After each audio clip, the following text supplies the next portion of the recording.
आज हम बात करेंगे पेज लेआउट टैब के अरेंज ब्लॉक की। अरेंज ब्लॉक्स जैसा कि उसके नाम से शो हो रहा है, चीज़ों को अरेंज करना है ना। लेकिन ये अरेंजमेंट जो होता है वो होता है ऑब्जेक्ट्स के बीच में। अभी तक हमने टेक्स्ट का अरेंजमेंट किया तो देखिए ये सारे ऑप्शन हमने यूज़ कर लिए थे। लेकिन अब बात आती है ऑब्जेक्ट की। ऑब्जेक्ट से यहाँ पर मतलब होता है किसी भी प्रकार का पिक्चर, सिंबल या फोटो। ठीक है, शेप भी हो सकता है, वर्ड आर्ट भी हो सकता है, ठीक है ना, क्लिप आर्ट भी हो सकता है, वो कुछ भी हो सकता है, उसको ऑब्जेक्ट यहाँ पर बोला जाता है। टेबल भी एक ऑब्जेक्ट की कैटेगरी में आता है। उन्हीं के अरेंजमेंट के लिए ही अपने को ये ब्लॉक दिया जाता है। चलिए इसके लिए हम पहले कुछ ऑब्जेक्ट ले आते हैं। फॉर एग्जांपल हम इंसर्ट में जाके कुछ शेप उठा लाते हैं। हमने जो सर्कल उठाया, इसको मान लीजिए कलर प्रोवाइड कर दिया, हमने स्टार ले लिया है, इसको भी एक कलर दे दिया है, और हमने एक रेक्टेंगल टाइप ले लिया है। देखिए इसको भी एक कलर दे दिया है। अब इन ऑब्जेक्ट्स की जो सेटिंग है वो हम करने की कोशिश करते हैं, अरेंज का यूज़ करने की कोशिश करते हैं। अभी देखिए हाईलाइट नहीं हो रहा है, छिपे हुए हाइड हैं, इनको अनहाइड करना है तो ऑब्जेक्ट सेलेक्ट करना पड़ेगा। देखिए सारे के सारे एक्टिवेट हो गए क्योंकि ये सिलेक्शन मांगते हैं, है ना। इसके बाद अब देखिए सबसे पहला ऑप्शन है पोजीशन। मान लीजिए हम इस ऑब्जेक्ट को उठा के यहाँ कहीं ले जाएं, इधर रखा हमने, है ना, और इसकी पोजीशन हम इसके हिसाब से सेट करना चाहें। देखिए इनलाइन है, लेफ्ट साइड है, सेंटर में हो गया, राइट में हो गया, सेंटर में हो गया, एकदम मिडल में हो गया। देखिए मिडल में सेट हो जाएगा, ये मिडल में पहुंच गया है। इसको वापस से ऊपर लेके जाना तो ऊपर आप क्लिक करेंगे, देखिए ऊपर पहुंच गया, है ना। यहाँ से भी पोजीशन सेट करा सकते हैं, और हमने पैराग्राफ से भी देखा था, वहाँ से भी हम इसको चेंज करा सकते हैं। अब इसके बाद इसी में अगला ऑप्शन हमारे को मिल रहा है। अब देखिए ऑब्जेक्ट हैं और एक एक के पीछे एक लगे हुए हैं, देख पा रहे हो आप, है ना। एक रेक्टेंगल है यहाँ रखा, मान लीजिए रेक्टेंगल के नीचे स्टार है, और स्टार के नीचे वो सर्कल है। ये देखिए तीन अलग अलग लेयर आपको समझ में आ रहे होंगे, है ना। अब इसमें मान लीजिए हमें जो है स्टार को आगे लाना है, स्टार को आगे लाना है तो हम क्या कर देंगे, इसको ब्रिंग फ्रंट कर देंगे। ये देखिए आ गया। पीछे भेजना है तो सेंड टू बैक कर देंगे, एकदम पीछे वो चला गया। समझ पा रहे हैं इस बात को। एक एक करके आगे लाना है तो ब्रिंग फॉरवर्ड करेंगे। ये देखिए ब्रिंग फॉरवर्ड कर रहे हैं तो एक एक करके आगे आ रहा है। ऐसे पीछे लेके जाना है तो क्या करेंगे, सेंड बैकग्राउंड करेंगे, या फिर सेंड बैक करेंगे। ये देखिए एकदम बैक चला गया। फ्रंट में लाना है तो फॉरवर्ड करेंगे, और पीछे लेके जाना है तो सेंड टू बैकग्राउंड करेंगे। इनका यूज़ करके हम किसी भी ऑब्जेक्ट को आगे पीछे करवा सकते हैं। ठीक है, अगला ऑप्शन इसी में हमें मिल रहा है। मान लीजिए ये एक शेप हम ले रहे हैं, कोई भी उठा ले रहे हैं, जैसे इसके ऊपर ये आ गया, ठीक है। अब इसमें जो है एक और ऑप्शन मिलता है, bring in front of text. अभी तो ऑलरेडी है टेक्स्ट के ऊपर, अगर पीछे भेजना चाहते हैं तो सेंड बिहाइंड टेक्स्ट कर देंगे। देखिए पीछे चला गया, टेक्स्ट ऊपर आ गया है, हमारा जो शेप था, ऑब्जेक्ट था, वो पीछे चला गया है। आगे लाना है तो क्या करेंगे, उसको bring in front of text click करेंगे तो देखेंगे सामने आ गया। उम्मीद है आपको ऑप्शन समझ में आ रहे होंगे, बेसिक से ऑप्शन है, कोई बड़ी चीज़ नहीं है, ठीक है।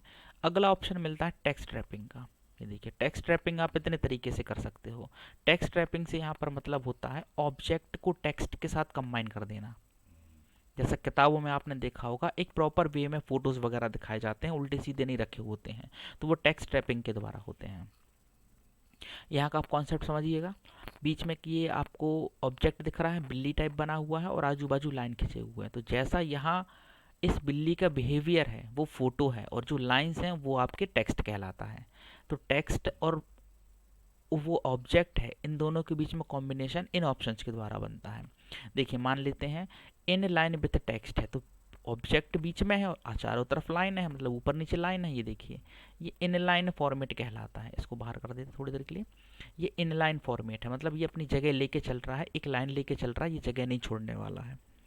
ऐसी कुछ ऑप्शंस और उसमें होते हैं, जैसे कि दूसरा वाला ऑप्शन है वो देखते हैं, वो है स्क्वायर का।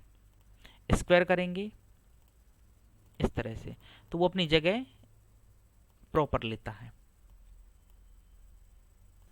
ये देखिए इस तरह से ये स्क्वायर शेप में अपनी जगह लेता है, मतलब ये देखिए ऐसे।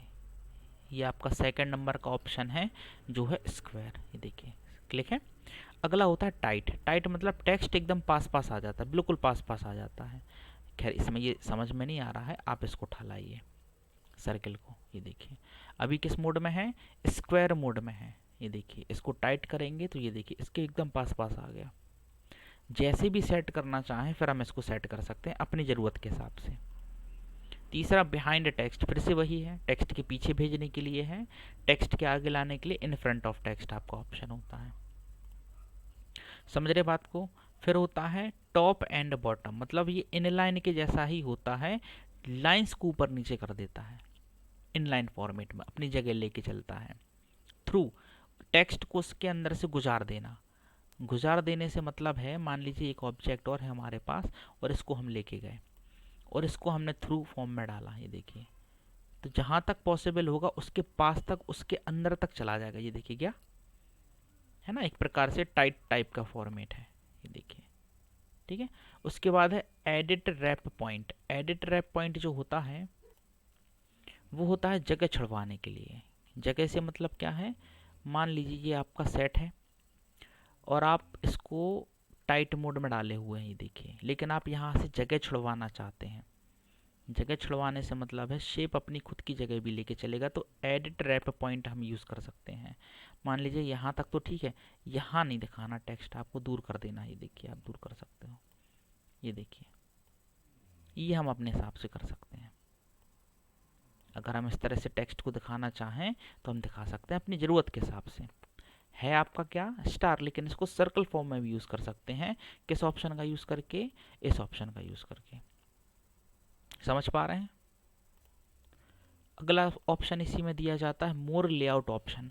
जो चीज़ें हमने यहाँ देखी हैं वही सारी की सारी यहाँ पर इन डायलॉग बॉक्सेस में रख दी जाती हैं। ठीक है, तो उम्मीद है आपको टेक्स्ट रैपिंग ऑप्शन समझ में आया होगा। बहुत काम का ऑप्शन है, बहुत काम की चीज़ होता है। अगला ऑप्शन होता है अलाइन। या तो आप यहाँ से करा लीजिए अलाइन पोजीशन के थ्रू, या तो होम टैब से करा लीजिए या फिर यहाँ से करा लीजिए, कोई फ़र्क नहीं पड़ता। मान लीजिए ऑब्जेक्ट है अभी कहाँ पर है, लेफ्ट में ही है ना। सेंटर में करना है सेंटर में करा लीजिए, राइट में करना राइट में, जैसे आप चाहें वैसे आप करा सकते हैं। जहाँ पोजीशन दे देंगे वो वहाँ पोजीशन ले लेगा। ये देखिए अलाइन के थ्रू। समझ में आ रही बात है ना। ये देखिए आप इतना सारा कुछ कर सकते हैं। ये देखिए इसको टॉप में पहुंचा देते हैं, ये पहुंच गया अपनी जगह पे। उम्मीद है आपको इतना समझ में आ रहा होगा। अब आगे बढ़ते हैं। अगला जो ऑप्शन हमारा है वो ग्रुप का, ग्रुप और अनग्रुप करने का है। ग्रुप अनग्रुप करने से मतलब है दो चीज़ों को जोड़ देना या दो से ज़्यादा चीज़ों को तोड़ देना। फॉर एग्जाम्पल मान लीजिए ये तीन ऑब्जेक्ट हमारे पास है, अभी तीनों को अलग अलग मूव कर पा रहे हैं, लेकिन हम इन तीनों को मिला के एक नया ऑब्जेक्ट क्रिएट करना चाहते हैं, तो इनको हम ग्रुप कर सकते हैं। कैसे करेंगे, उससे पहले सबसे पहले इन तीनों को अरेंज कर लेना है। मान लीजिए इस रेक्टेंगल के ऊपर सर्कल लेके आना है, तो हम इसको क्या कर देंगे, फ्रंट कर देंगे। ये देखिए आ गया। इसको हमने रखा इस फॉर्म में। एक ऑब्जेक्ट बनाने का प्रयास करते हैं। फिर मान लीजिए इसी के अंदर हमको स्टार भी फिट करना है, ये हमने स्टार इसके अंदर फिट कर दिया, लेकिन पीछे है, इसको भी आगे लाएंगे तो ब्रिंग फ्रंट कर देंगे। ये तीनों आ गए, तीनों एक सीक्वेंस में हो गए हैं। अब इन तीनों को जोड़ना है तो उससे पहले इनको सेलेक्ट करना पड़ेगा। सेलेक्ट करने के लिए आपको कंट्रोल की दबा कर रखनी पड़ेगी।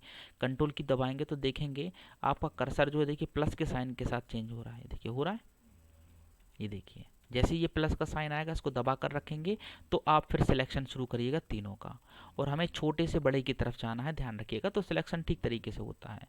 स्टार को सेलेक्ट किया, कंट्रोल की को दबा कर रखना, छोड़ना नहीं है। उसके बाद सर्कल पर क्लिक किया, उसके बाद हमने अपने रेक्टेंगल के ऊपर सेलेक्ट कर दिया। इतना करने के बाद आपका ग्रुप ऑप्शन एक्टिवेट हो जाएगा, फिर ग्रुप कर देना है। फिर देखिए आप इन तीनों को एक साथ मूव करा पा रहे हैं।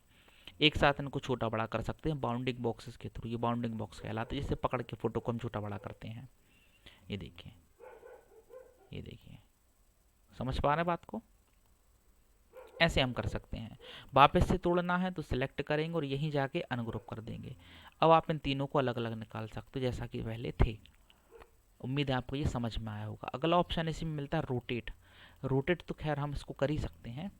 मान लीजिए आप इसको ले गए हो और आपने इसको टेक्स्ट के साथ रैप करा लिया, मान लेते हैं ऐसा, हम स्क्वायर शेप में रख लिया है। और रोटेट कराने के लिए एक बटन आपको यहीं मिल जाता है, जो ये रहा ग्रीन कलर का, इसको रोटेट बटन कहा जाता है। इसको पकड़ेंगे और अपने ऑब्जेक्ट को मूव कराएंगे किसी भी डायरेक्शन में। ऐसी आपने फोटोज़ देखी होंगी बुक्स वगैरह में ना, बच्चों की किताबों में ज़्यादा मिलते हैं इस टाइप के आड़े तिरछे टाइप के फ़ोटो। ये देखिए, समझ रहे बात को। इसी को आप यहाँ से कर सकते हो, 90 डिग्री करना, 180 करना, फ्लिप रोटेट करना है, ये सारी चीज़ें कर सकते हैं। एक प्रॉपर फ़ोटो हम ले आते हैं तब ज़्यादा समझ में आएगा।